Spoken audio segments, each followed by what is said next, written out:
दुसरा प्रश्न आहे तो या राज्याचे गृहराज्यमंत्री योगेश कदम यांनी एका गुंडाला त्या ठिकाणी रिव्हॉल्व्हरचं लायसन्स दिलं. ते लायसन्स कधी दिलं तर पुण्याच्या पोलिसांनी त्या गुंडाचं लायसन्स, रिव्हॉल्व्हरचं लायसन्स नाकारल्यानंतर योगेश कदमांनी गृहराज्यमंत्री म्हणून आपल्या विशेष अधिकारामध्ये त्यांना ते लायसन्स दिलं. आज आपण पाहतात की हेच कदम कुटुंबीय हे बामलावे म्हणून प्रसिद्ध झालेले आहेत.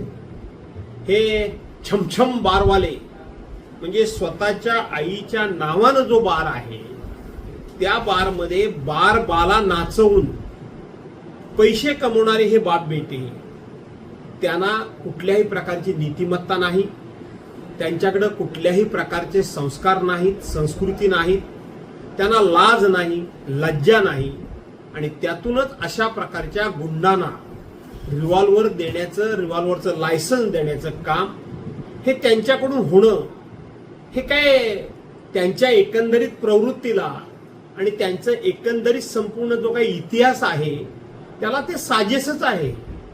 अशा प्रकारच्या चुका ते सातत्यानं करणारच आहेत आणि मला असं वाटतं की रामदास कदमांची आता उलटी गिनती सुरू झालेली आहे.